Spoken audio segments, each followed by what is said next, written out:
Ray apontou para o europeu oriental no terno e músculos. Quem é o careca? Ela sorriu. Meu guarda-costas. Mas você está certo. Nós não precisamos dele. Ela virou a cabeça para o careca. Zaitev, você pode esperar na porta, por favor? Ele parecia contrariado, mas obedeceu. Quando ele saiu, ela olhou para Cage. Ray, eu sou direta porque cada segundo que passa aqui com você, eu passo longe do meu amado esposo e do meu filho. Você está aqui porque eu estou precisando de certos favores que tenho a intenção de remunerar. E você tem um perfil perfeito. Ray sorriu. Senhora Volkov, em primeiro lugar, antes que continue, saiba que eu trabalho para o FBI, não sabe? E que qualquer tentativa de me subornar é considerada um crime. Eu não sou idiota, Ray. Estou ciente de tudo isso.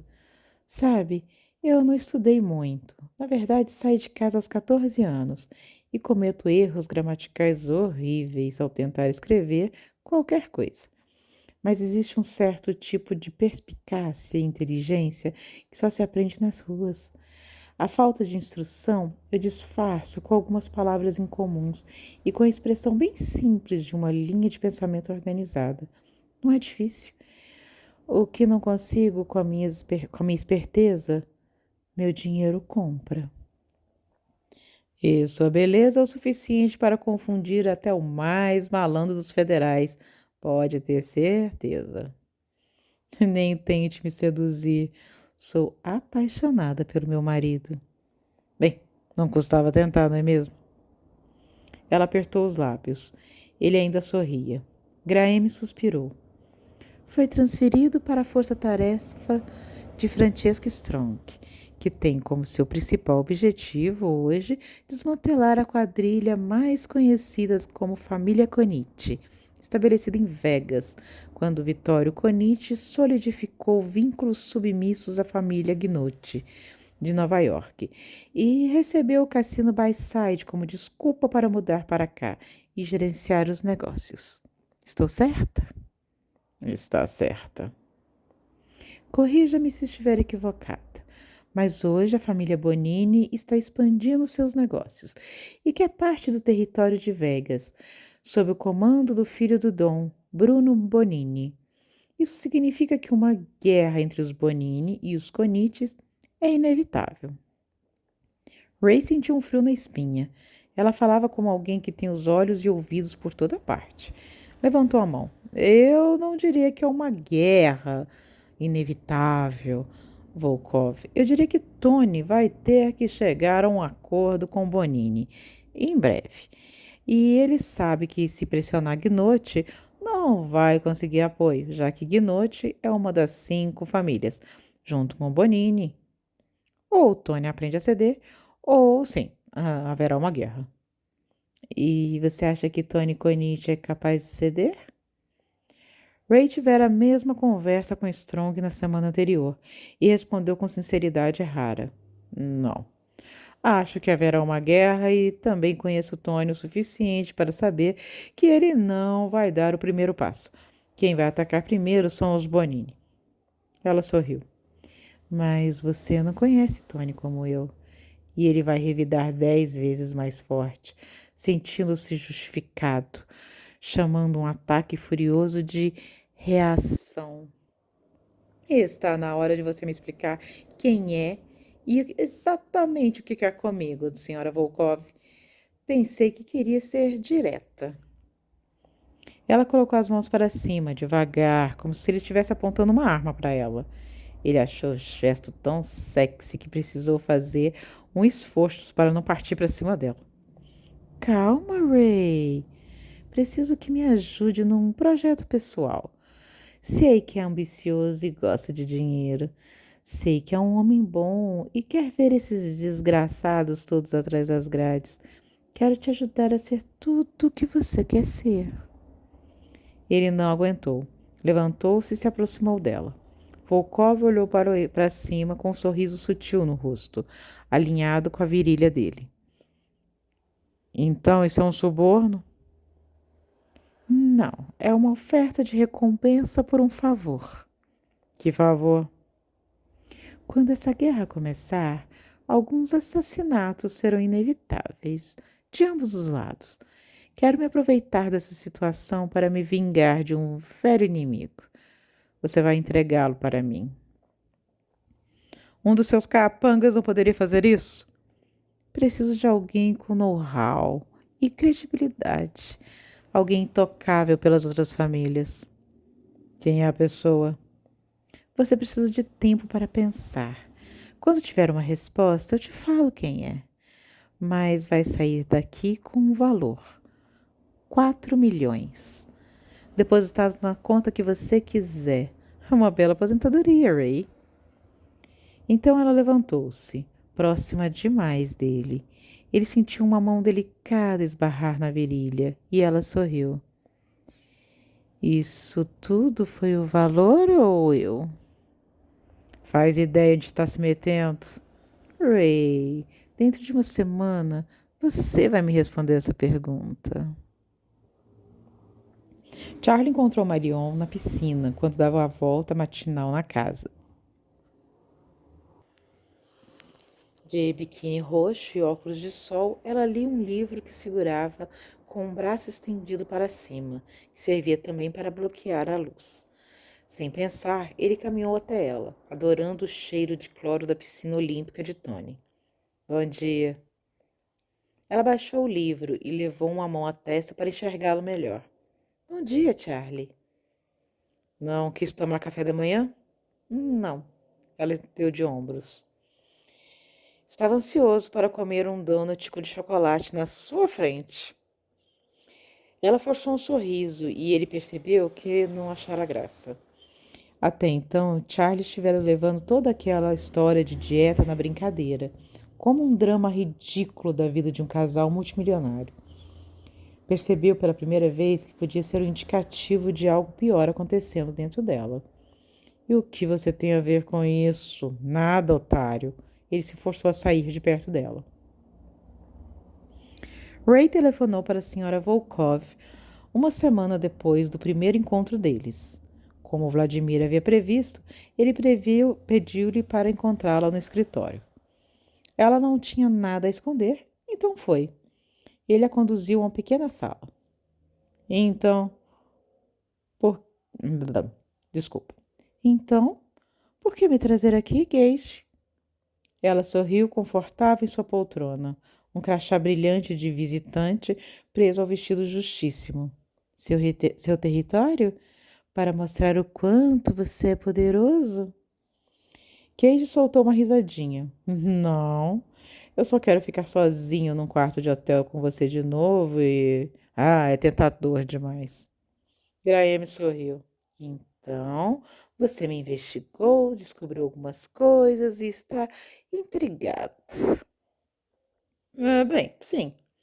Ele inclinou-se para a frente. Você era uma prostituta há uns anos, não era? Sim, era. Fazia shows num lugar chamado Sunset Pit e era conhecida como Rocket. Ah, essa sou eu. Há 5 anos se casou com Bodan Volkov, proprietário da Global Tech e também de cadeia de hotéis Coroana. Precisamente. Você sabe o que significa o nome Bodan? Ele balançou a cabeça com indiferença. Em romeno, Bodan significa presente de Deus. E é isso que meu marido foi para mim. Ray continuou. E em algum momento, cerca de 5 anos atrás, ele tirou uma fotografia e deslizou até ela. Alguém fez isso com você. Ela olhou para a foto. Não reconheceu a si mesma. Eles a haviam tirado no hospital. Ele viu uma mulher magra com 2 olhos roxos. E da esquerda estava tão inchado que era difícil ver o globo ocular por baixo. O lábio estava grosso e cortado em 3 lugares. Um dente estava faltando. Ray deslizou outras fotos para ela. Graham reconheceu os machucados em seus braços, tronco e pernas. Reconheceu as queimaduras de cigarro na pele. Ela não olhou para as outras. Havia cortes, mordidas, hematomas, que ela não queria se lembrar. Os olhos delas estavam gelados quando encontrou Ray. Sim.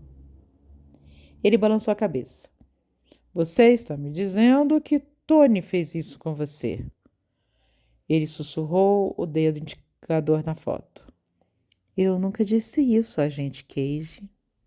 Ele fitou seu rosto. Então, quem? Me diga você, quem da família Konichi teria prazer de fazer isso com uma mulher? Ele se inclinou para trás contra sua cadeira e observou atentamente. Fabrício Konichi, disse em voz baixa. Ele parecia incrédulo. Ray olhou para as fotos por um tempo e então as colocou dentro da pasta.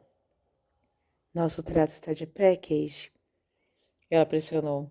Ele suspirou. Pode apostar que está. Eu te entrego Fabrício quando o momento for oportuno e recebo meus 4 milhões. Vão achar que ele foi uma baixa de guerra e ninguém vai atrás de você ou de mim. Graham olhou em volta à procura de câmeras, mas Ray sorriu. Sala de interrogação particular. Vai por mim, super segura. Podemos fazer qualquer coisa aqui sem que ninguém saiba. Ela se levantou, olhou para a parede. Graham a notara quando entrou, mas só agora se permitiu realmente olhar para ela. O esquema era simples. No topo, uma foto de Tony. Ele estava ligado a todas as outras fotos e não demorou muito para achar a mugshot de Charlie na parte superior direita, ao lado de Fabrício. Ela levantou-se e aproximou-se. Ray percebeu que ela fitava a foto do Retorine. Charlie te machucou também, Graham? Ela o encarou. Não respondeu. Moveu-se em direção à porta. Ela parou antes de sair do escritório. Cage, eu te disse o significado de Bodin, mas não te disse o que significa Volkov. Significa do lobo. Um indicativo de que as pessoas com esse sobrenome são filhos de lobo. E, confie em mim, somos mesmo. Marion e Tony haviam ido ao Plaza Itália, o restaurante preferido dele. Charlie ficou no carro, curtindo a solidão, escutando o rádio baixo. Pensou em Marion tendo que comer uma salada enquanto Tony se enchia de massa e carne, e perguntou-se por que ela compactuava com aquilo, porque era tão submissa ao marido e não parecia ser seu posicionamento habitual. Em noites como aquela, ele se pegava pensando nela, na única que amara, rodopiando em volta de um poste no palco do Sunset Beach. Na sua lembrança predileta, um feixe de luz esbranquiçada batia no rosto dela e ela sorria. Colocava as mãos nos cabelos, cantando como uma melodia inaudível na cabeça de Charlie. Um buraco no peito, bem no centro, foi o que a desgraçada deixara para trás. Ele saiu do carro que estava estacionado e acendeu um cigarro, protegendo o zipo do dentro, por hábito. Fumou, olhando em volta, para a rua iluminada da cidade do pecado. Os transeuntes como fantasmas para ele. Distraiu-se com um carro que desacelerou ao passar. Como se em câmera lenta, deslizou no outro lado da rua, com o vidro da janela traseira aberto. Sentiu um frio descer-lhe a espinha, quando viu um homem fazendo um movimento em direção a ele. Enquanto o coração bombardeava sangue aos galões por segundo no seu corpo, ele percebeu que o homem não tinha uma arma em mãos, apenas gesticulava como se estivesse atirando em Charlie com os dedos. Ele se recuperou do susto, mas quando puxou sua própria arma do coldre, o carro acelerou e desapareceu. Merda! Parecia Bruno Bonini. Parecia, mas ele não tinha certeza. Tudo acontecera rápido demais. Tentou lembrar-se das feições, dos detalhes do motorista e do carro, mas sem sombras em sua memória pareciam trocar de lugar, e ele não tinha certeza do que vira. Quando Tony saiu do restaurante com Marion, Charlie o chamou com um gesto de dedos. Tony pediu para que Marion esperasse e o abordou com cautela. O que foi? Pode não ser nada, mas um carro passou e um cara no banco de trás me ameaçou com um gesto. Acho que era um Bonini. A expressão de Tony mudou. Era nova para Charlie, ele nunca vira o chefe com medo antes. Uma lufada de vento levantou uma mecha do cabelo de Tony quando ele olhou para os lados. Vamos para casa. Fique atento. Entraram no carro e Charlie dirigiu pelas ruas mais movimentadas. Marion percebeu a tensão no ar. Não perguntou. Deduziu, talvez, que fosse alguma coisa relacionada aos negócios, e o acordo tácito entre ela e Tony fora: não pergunte nada sobre os negócios. Charlie sentiu a mão suada no volante. Podia ser uma ameaça vazia, uma provocação nascida da inimizade já mítica entre as duas famílias, mas também podia ser algo real, um aviso de algo concreto que estava por vir. Estava a 2 ruas da casa, justamente a mais perigosa, pois estava entrando num bairro de mansões, um bairro onde praticamente não se via uma alma viva. Parou no semáforo. Marion falou: Tony, aconteceu alguma coisa? Fique quieta, Marion. Charlie olhou pelo retrovisor. Na rua vazia, viu um movimento atrás do carro. O coração disparou e ele pisou fundo no acelerador. Naquele instante, os faróis foram acesos. Num súbito estado de pânico, berrou: Abaixa! Abaixa! E olhou para trás. As luzes pareciam olhos malignos quando se desviavam para a direita. Antes que pudesse formular um pensamento, a chuva de chumbo caiu sobre o carro. Marion teve um segundo para perceber que estavam atirando contra o carro, mas não conseguiu mover-se. Sentiu pressão contra sua cabeça quando Charlie a empurrou contra o banco de couro. O mundo foi os sons na escuridão, os sons excessivamente altos, em estouros descarregados de armas automáticas contra os vidros blindados e a ferragem do Jaguar. Então, o impacto parou todo o movimento do carro e arremessou Charlie contra o volante e o painel. As rodas do Jaguar levantaram do chão e o carro rodopiou no ar. Caiu no asfalto, de cabeça para baixo, e no segundo impacto os 3 corpos bateram contra o teto. Os tiros cessaram. Charlie ouviu o outro carro acelerar e com um chiado de pneus antes de desmaiar. Em volta do Jaguar esburacado, partes do carro e uma constelação de cacos de vidro, assim como a marca de pneus no asfalto. E 3 pessoas bem vestidas e inconscientes no seu interior. Marion abriu os olhos e compreendeu que estava num quarto de hospital. Pequeno, com as paredes em tons de pastel de verde e bege e uma porta fechada. Olhou em volta, sentindo uma dor aguda no pescoço, do tipo que dissipa quando você para de se mexer. Muscular. Ela viu que não tinha nenhuma aparelhagem de monitoração ligada a ela e puxou o ar para os pulmões. Aquilo enviou uma nova onda de dor pelo seu corpo. Olhou as mãos, intactas. Levou-as ao rosto, não doía, não parecia inchado ou costurado. Ficou aliviada e surpresa que seu primeiro pensamento fora: não fiquei deformada. Tony ainda vai me amar. Procurou o lado de dentro do protetor da cama e encontrou um botão para pedir ajuda. Apertou e esperou, pensando no que se lembrava. Foram tiros, disso ela tinha certeza. Então o cheiro de couro, um medo que parecera um apertar de músculos dentro dela, vertigem, a sensação de estar suspensa e então nada. Não conseguia recuperar qualquer outra memória desde aquela. Uma enfermeira entrou, trajando camiseta e calças verdes claras, como se fosse parte do quarto em si. Os cabelos louros presos, magra, um sorriso cansado no rosto. Olá, Marion. Como está se sentindo? Quando tentou falar, percebeu que a garganta seca, os lábios ásperos. Umedeceu-os com a pouca saliva que tinha e falou: Estou bem? A mulher levantou o braço da paciente e colocou um termômetro embaixo dele. Sim, está bem, mas machucou um pouco o corpo e desmaiou. Como bateu a cabeça, teve uma contusão, mas acho que já recebe alta hoje. E Charlie? Pareceu errado ter perguntado aquilo. Rapidamente complementou com: E Tony, meu marido? Tony já teve alta. Está intacto. É muito forte. Já foi para casa e vem te buscar quando telefonarmos. Seu colega está na recepção. Aquele se machucou bastante, mas nada interno. Todos estão bem, Marion. A enfermeira retirou o termômetro e adotou o resultado no prontuário.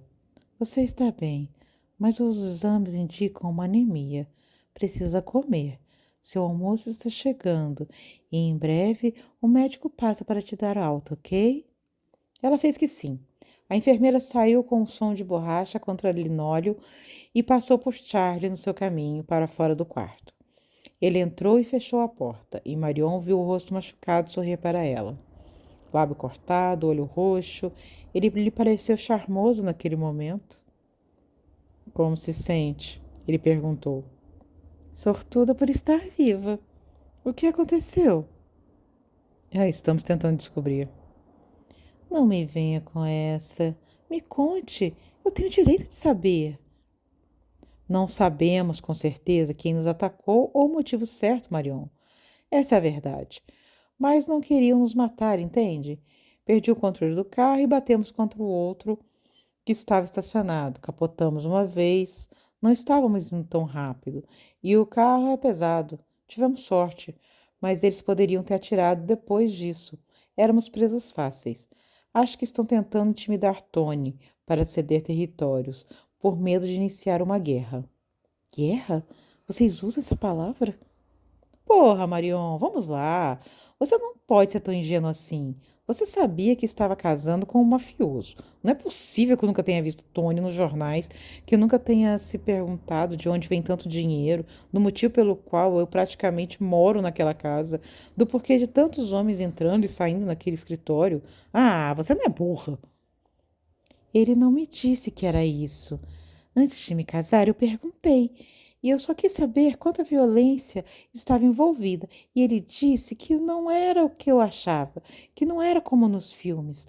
Falou que estavam investindo em negócios legítimos, mas que, por um tempo, esse dinheiro de investimento viria do crime. E me disse que eram crimes burocráticos, que era evasão fiscal, sonegação, coisas assim. Ah, não, não é isso. E você precisa acordar, porque está no meio disso tudo, quer você queira ou não. Você precisa entrar na dança, Marion. Não vai poder puxar um véu para se separar dessa sujeira toda, porque uma hora ela vai te alcançar. Na verdade, puta merda, já te alcançou. Olha onde você está agora.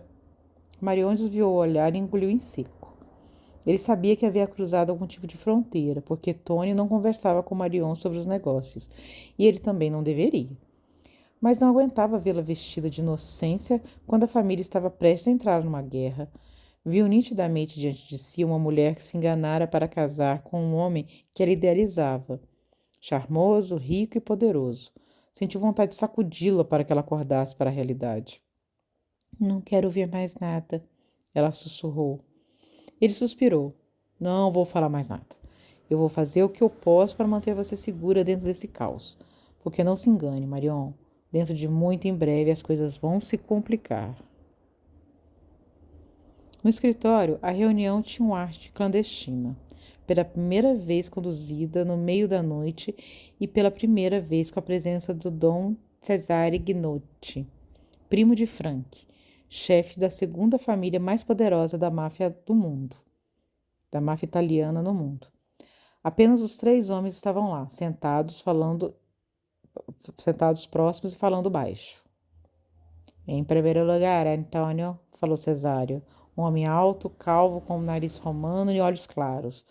Todos os movimentos que fazia pareciam exagerados, como se exigisse muito dele. É preciso que fique claro que entre nós, a família Gnocchi não endossou esse ataque. Não esteve envolvida de forma alguma com ele e não sabia o que aconteceria. Não recebemos ameaça ou aviso de que isso aconteceria. Em segundo, nada poderá ser feito sem prova de que foi de fato a família Bonini que ordenou. Meu soldado viu um homem parecido com Bruno Bonini no banco de trás do carro. Eles são os únicos com motivação. Atiraram contra mim, contra minha esposa, Cesare. Você sabe a gravidade disso. Cesare levantou uma mão ao ar. Tony, eu sei que está nervoso, mas lembre-se que isso não foi pessoal. Está nessa vida há tempo demais para se envolver emocionalmente dessa forma. Precisamos esperar que reconheçam esse ataque, que tomem responsabilidade por ele e que façam suas demandas formalmente perante o conselho. Então tomaremos uma decisão. Até lá, melhor que você pode fazer é se fortalecer. Agrade os cabeças, Tony, como sempre fez. Estamos registrando lucros que nunca estivemos antes. Isso não é suficiente, Cesare? Frank não falava, apenas prestava atenção na troca. Gnut suspirou. Fortaleça sua imagem, Tony. Crie uma família depressa. Espalhe seus homens pela cidade para marcar território. Continue fazendo lucros. Está no caminho certo. Não há motivos para picuinha ou guerra. Atiraram no seu carro? Arranje um maior, melhor e proteja-se com mais homens. Mostre que está vivo e está bem e que é inatingível. Fortaleça-se e eu faço a minha parte no conselho. Estamos de acordo, sem ressentimento? Ele estendeu as mãos. Quando um dos criminosos mais poderosos do mundo estende a mão, uma pessoa tem que ser muito corajosa ao hesitar apertá-la. Tony sabia disso e, por mais contrariado que estivesse, não viu uma saída no momento. Seus pensamentos, no entanto, eram de retaliação. Ele apertou a mão de Cesare, a contragosto. Marion estava no quarto quando Tony subiu. Vestia uma camisola de seda branca até os pés, uma que ele particularmente adorava. Ele sentia-se como se os demônios gritassem, como banshees dentro da sua mente, o corpo tomado por uma fúria que não se dissiparia tão cedo, se ele não conseguisse arranjar uma forma de se vingar. Caminhou na privacidade da sua suíte de um lado para o outro, como se para gastar aquele ódio, para pensar com objetividade e discernimento. A esposa o estudava. E ele não estava no clima para a conversa que precisava ter com ela. Mas Marion foi, de início, delicada, colocando uma mão leve no braço dele. Eu preciso saber o que fazer. Ela me desceu os lábios. Como agir? Porque eu nunca tive numa situação assim antes, Tony. Não sei o que é ser ameaçada. Não sei como lidar. Marion, as coisas não são sobre você. Entende isso? Quem fez isso estava pouco se fodendo se você estava naquele carro ou não. O alvo fui eu. E eu não posso agir ainda. E você fica aí como uma idiota fazendo esse tipo de pergunta absurda e patética. Eu não sei o que quer que eu responda, Katsu. Ela removeu a mão.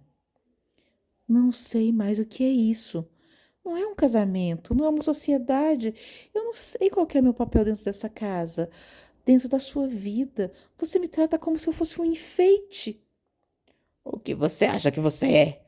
Ele berrou, tirando o corpo inteiro para ela, parecendo maior. Marion recuou um passo quando viu o rosto dele vermelho, uma veia saltando na testa. Um único corte na sobrancelha, um pequeno, era a única evidência do que estivera naquele atentado, naquele acidente. Ele deu 2 passos para a penteadeira dela e, num gesto repentino, atirou metade das coisas no chão. Os perfumes, pincéis, maquiagens e caixas de joias foram atirados no carpete com sons de vidro e metal, suspirando uma sinfonia desajeitada. Tony abriu os braços. O que você é? Você não é um enfeite, Marion. Ela falou baixo, mas ousou falar. Sou sua esposa, seu desgraçado. Toda essa merda, essas bolsas, sapatos, perfumes, isso é a única coisa que me restou. E é a única coisa que você permite que eu tenha. Sou um enfeite porque é o único tipo de esposa que você aceita. Perdi minha carreira, perdi meus amigos. Ah, coitada de você, passando necessidade nessa terrível mansão. Tony baixou a voz e mudou o tom. Fitava com os olhos semicerrados e um sorriso cruel no rosto. Eu não disse isso. Não me acuse de futilidade. Eu não estou me queixando da riqueza que temos. Não estou me fazendo de vítima. Só preciso que seja meu marido, que me explique o que está acontecendo. Porque eu não quero mais.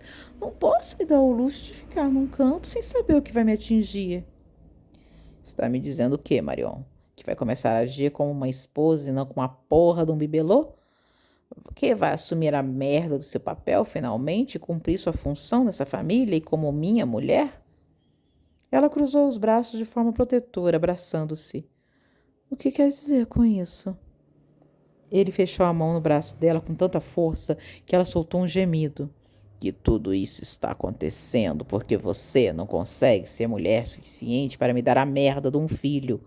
Os outros chefes riem de mim, riem pelas minhas costas, acham que eu sou um frouxo e não se preocupam com ataques à minha vida e meus negócios, porque para eles não sou um homem completo. Não tenho filhos, sou a piranha maldita, e para isso é a mesma coisa de não ter nada. Ela chorava, e a visão dela chorando quebrou a barreira de autocontrole contra a qual Tony estivera se apoiando a noite inteira. Cerrando os dentes, agarrou-a pelos cabelos e arremessou contra a penteadeira. O corpo leve de Marion, ainda fragilizado pelos quilos perdidos nas últimas semanas e nos 2 dias no hospital, bateu com força contra o móvel de madeira. Antes que ela pudesse se recuperar, Tony apertou o rosto dela contra o espelho. Não conseguia mais controlar-se. Sentiu vontade de arrancar a orelha dela com os dentes. Então fechou os olhos e sibilou. Você vai cumprir sua parte em tudo isso. Está me ouvindo? Está me machucando. Ela sussurrou, o rosto vermelho e brilhante de lágrimas. Levantou a mão aberta. A outra apoiava-se na prateleira, na penteadeira. Por favor, pare. Então ela sentiu a mão do marido, aquela que estava emaranhada em seus cabelos, puxando sua camisola, forçando o tecido frágil para levantá-la. A onda de tristeza foi grande o suficiente para cobrir o medo, para lavá-lo, porque ela se apegara com tanta fúria à ideia de que ele era seu protetor, de que ele nunca deixaria que nada de ruim acontecesse, que a pura noção de que ele forçaria sexo foi quase demais para lidar. Os soluços ainda eram esperançosos. Tony, pare, amor, pare, por favor. Você está me machucando, Tony. E foi em vão. Sentiu o couro cabeludo arder com o puxão que ele deu. Abra os olhos, Marion. Ela abriu. Viu o próprio rosto olhando para si, um rosto pálido e abatido, molhado, a boca aberta numa expressão de dor. Viu o rosto dele se aproximar, como se o espelho fosse o mar e Tony uma criatura que aparecera na água turva. Você é jovem, bonita e minha. Não tem quem te ame mais do que eu. Não tem uma única alma disposta a te acolher e te proteger, fora eu. Você é sozinha, porque sempre foi, e agora você tem a sorte de poder fazer parte da minha família. Casei com você porque você é algo que eu posso controlar.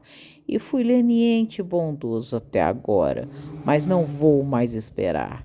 Isso, ele disse a última palavra entre os dentes, no momento em que ela sentiu a mão dele apertar a carne sensível entre as suas pernas. Isso, eu consigo em qualquer lugar. Isso está à venda em qualquer esquina dessa cidade e é oferecido para mim onde quer que eu vá. A sua só tem um valor, Marion. Ela fechou os olhos porque o corpo não estava pronto para a intrusão. Soltou um gemido baixo de dor quando sentiu rasgar sua pele ao enfiar-se dentro dela, e uma parte dela teve consciência de que sua mão agarrava a borda entalhada da penteadeira. Não, Marion, você vai abrir os olhos. Ele sussurrou, empurrando-se contra ela. Você vai ver isso para entender. Olhe! Ela abriu os olhos, detestou o próprio reflexo, a imagem perfeita de uma mulher que se submetera à crueldade do marido, que se deixava naquele instante ser domada e subjugada. Sabia que sim, precisava ser aquilo, que tinha que ser uma testemunha do próprio abuso, para que se lembrasse de cada detalhe dele. Marion sentiu perdendo a ereção. Foi quando ele soltou o cabelo dela, fazendo com que tivesse que se apoiar na superfície do móvel com ambas as mãos. Rasgou num puxão rude a parte de renda da camisola dela. Despida por completo e com a imagem refletida para os dois, ele conseguiu o pouco de inspiração que faltara anteriormente e em poucos minutos afundou o rosto na nuca dela. Fechou as mãos em seu ombro para apoio e deu 3 estocadas para esvaziar-se na sua carne quente e apertada. Mas ele não se puxou para fora. Segurou os quadris dela contra os dele, ofegando, esperando. Ela não conseguia mais olhar. Fixou os olhos nas mãos da penteadeira, no anel de noivado, naquele diamante gigante que ela sempre usava, nas unhas recém-feitas no salão. Só conseguia sentir o volume dele, mesmo que flácido dentro dela, abrindo-a, separando-a dela mesma. Tony finalmente deu um passo para trás, fechando as calças, controlando a respiração melhor. Com a mão no pescoço dela, empurrou-a para a cama. Ela caiu sobre o colchão, querendo ficar sozinha, querendo enterrar o rosto contra o travesseiro para chorar, mas Tony estava quase em cima dela, puxando-a até conseguiu posicioná-la com a bunda contra a parede, levantando as pernas para que ficassem perpendiculares ao corpo, para cima. Para, Tony, disse mais uma vez. Cala a boca. Ele pegou o interfone, apertou 2 botões com o indicador. Donnie, quero que Charlie venha aqui, agora. Ela choramingou em tom de súplica. Para com isso. Eu juro que eu não vou fazer nada. Ele desligou. Olhou para ela por um tempo. Você vai me dar um filho, quer queira ou não.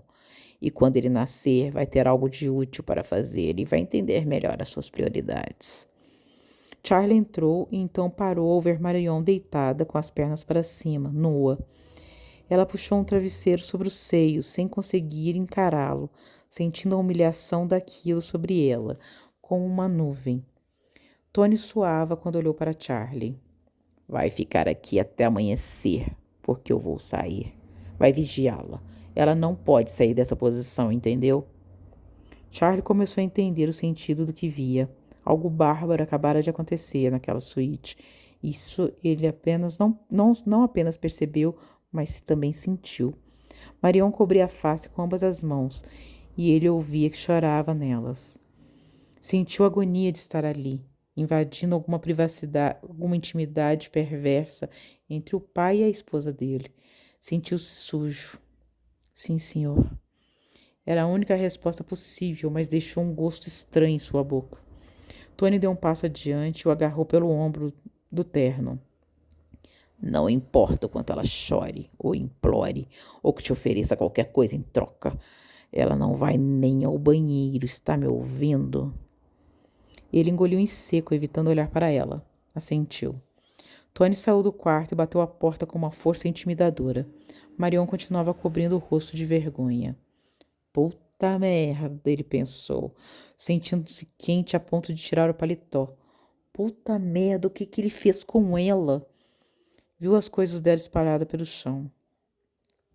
Marion. A voz dela saiu chiada, arranhada, cheia de raiva. Cala a boca, me deixa em paz, não fala comigo.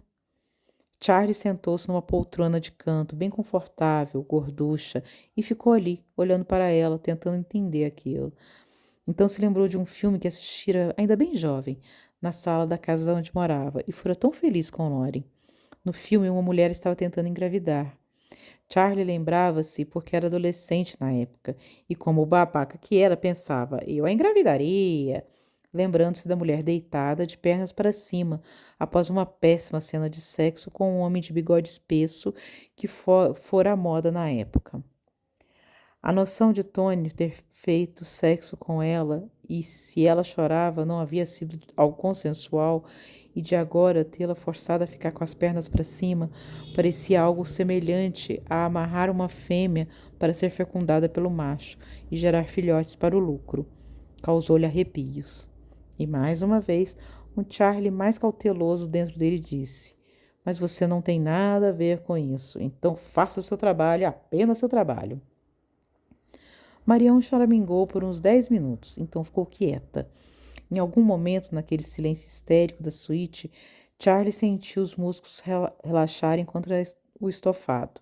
Percebeu depois de longos minutos de devaneio que ela havia pegado no sono. Com cautela aproximou-se de Marion. De perto pôde vê-la melhor. As mãos haviam escorregado para os lados. Dormia de forma profunda, provavelmente pela exaustão, que sempre acompanhava um choque mental extremo. Devia ter ficado tensa durante tanto tempo que seu corpo se protegeu. Os últimos 2 dias haviam sido um inferno para ela, e ele sabia disso, como a própria Marion ainda não conseguisse dimensioná-los. Ele fez um esforço para não olhar sua nudez, quando virou o corpo de Marion de lado, para que ela dormisse em posição fetal, tirando as pernas dela da parede. Puxou os lençóis para cobri-la, e só depois tirou o travesseiro debaixo deles. Foi difícil não olhar para ela. Marion fora definitivamente desenhada por algum homem, para outro homem apreciar. Mas você quer olhar, Charlie. Então não finja de santo. Ah, foda-se. Mas eu não olhei. Ele suspirou e voltou para a poltrona, mastigou um pouco das unhas. Se esses são os anos de paz, eu sinto mesmo a saudade dos outros. Encostou a cabeça na poltrona e fechou os olhos.